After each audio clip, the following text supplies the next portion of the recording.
I think it's important that we recognize the course has an uphill road to pull, right? I mean, talk about pulling a heavy load. To switch our minds would be impossible if it were not for what this book is all about, which is, yeah, it's about a course in, there you go. If it were not for the miracle, the holy instant, the power of forgiveness, we would be lost. If it were not that the power of God supersedes everything else, we'd be lost. You bet your buttons we would be. But we are not lost because the miracle can transcend time, can usurp the laws of this world, but we have to want it. We don't get there without us wanting it.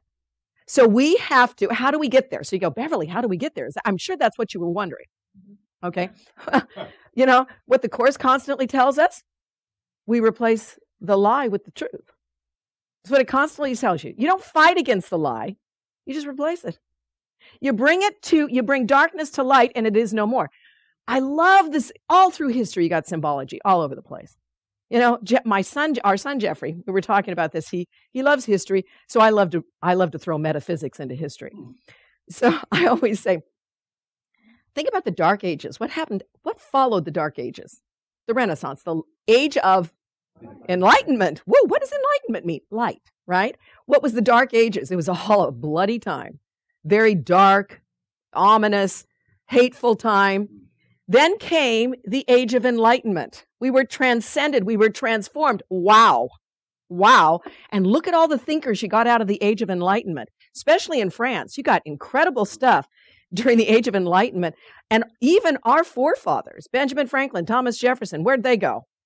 That's right. Because why? That's where the great thinkers were. That's where, you know, it was decadence at its highest, but it was thought at its peak at that point in time.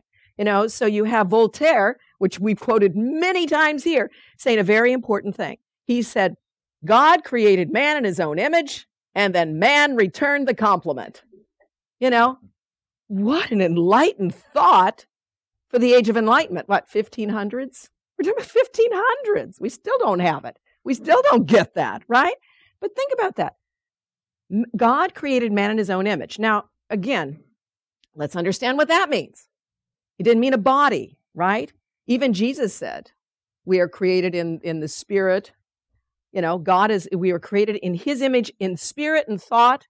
You know, that's the truth about us. Even when those people were trying to, you know, kind of mess up Jesus, because they love to mess up Jesus at times. They'd come to Jesus and say, this man was married to this woman, and then the man died, and then the woman married his husband. Now, when they go to heaven, who's she married to? That guy or that guy? And Jesus looks at them and says, there are no bodies in heaven. We are like the angels. So what was Jesus affirming even then? What's our reality? Spirit, right? Spirit. This love, this truth about us, whatever we call it. So when we say God created man in his image, we're talking about the image of God. What is the image of God? Not some guy like on the Sistine Chapel, you know, with bulging muscles, who all he can do is touch a finger to us. Come on, you know, I mean, but again, what is art? Art's not realism. It's not necessarily about realistic. It's about metaphor. It's about feeling. It's about inspiration. But that's what we get stuck with, this image. So when God created man in his own image, he created him in the truth of himself. And then what it says is we can't understand that. So what do we do from our limited perspective? We turn around and go, oh, well, then if he created me like that, then he must be just like me. No, God isn't like you. You're like him.